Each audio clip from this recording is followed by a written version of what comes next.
Welcome back. इस video में हम ये डिस्कस करने जा रहे हैं कि शेप लेयर्स की कितनी टाइप्स होती हैं। शेप लेयर की दो टाइप्स होती हैं, एक को कहते हैं हम पैरामीट्रिक शेप लेयर और दूसरी को कहते हैं बेजियर पैच शेप लेयर। इन दोनों में क्या फ़र्क है तो ये हम जानेंगे इन वीडियोस में। तो इस वीडियो में हमारी डिस्कशन सिर्फ और सिर्फ पैरामीट्रिक शेप लेयर तक होगी। नेक्स्ट वीडियो में हम बेजियर पैच को डिटेल से डिस्कस करेंगे। तो पैरामीट्रिक शेप लेयर कौन सी होती है, तो चलें देखते हैं कि पैरामीट्रिक शेप लेयर कौन सी होती है। पैरामीट्रिक शेप लेयर की आसान सी डिफिनीशन ये है कि कोई भी ऐसी शेप जिसके अंदर पैरामीटर्स हों, जिसको हम कंट्रोल करके इसको एनिमेट कर सकें, या उन सारे पैरामीटर्स को, पैरामीटर्स का मतलब यहाँ पे फीचर्स हैं, वो कौन कौन से फीचर्स हैं, इसके लिए हमें एक ड्रॉ करते हैं शेप। तो शेप ड्रॉ करने के लिए मैं यहाँ पे आ जाता हूँ। ये देखिए पॉलीगोनल यहाँ पे सेलेक्ट हुआ पड़ा है, तो मेक श्योर करें ये ऑप्शन डिसेबल हुआ पड़ा है।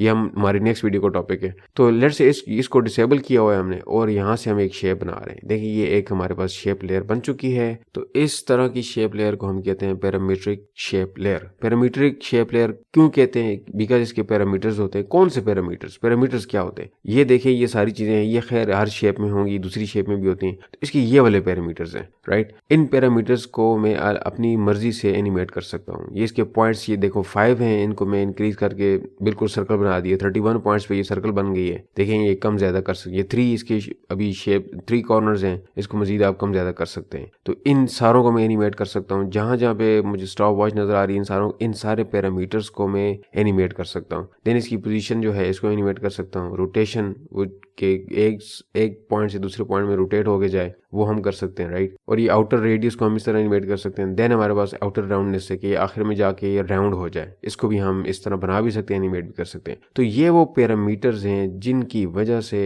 इस तरह की शेप लेयर को पैरामीट्रिक शेप लेयर कहते हैं। जो भी इस टूल से आप शेप बनाएंगे वो सारी की सारी पैरामीट्रिक शेप ही होंगी, अगर आपने ये ऑप्शन यहाँ पे बंद किया हुआ है। लेट्स से मैं यहाँ पे कोई स्टार बना लेता हूँ। यहाँ पे इसी शेप को सिलेक्ट किए हुए इसी के ऊपर एक और स्टार बना लिया मैंने।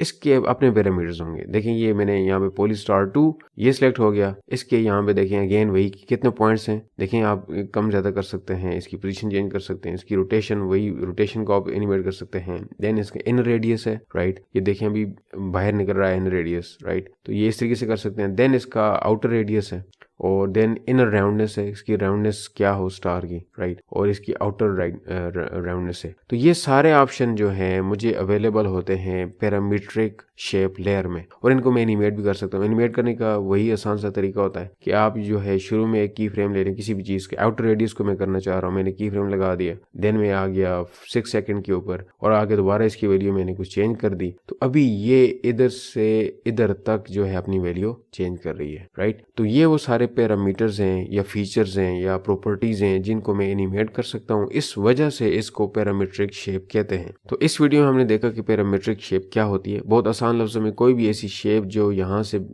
से बेसिक शेप को चूज करके आप बनाएंगे और बेजियर पैथ इनेबल नहीं होगा, ये मतलब ये सिलेक्ट नहीं हो पड़ा, तो उसके बाद कोई भी शेप आप बनाएंगे उसको आप पैरामीट्रिक शेप लेयर कहते हैं। बिकॉज उसकी ये सारे पैरामीटर्स होते हैं, इन सारे पैरामीटर्स को आप एनिमेट कर सकते हैं, इस वजह से इसको पैरामीट्रिक शेप लेयर कहते हैं। तो मिलते हैं नेक्स्ट वीडियो में कि बेजियर पैथ क्या होता है और बेजियर पैथ शेप लेयर कौन सी होती है।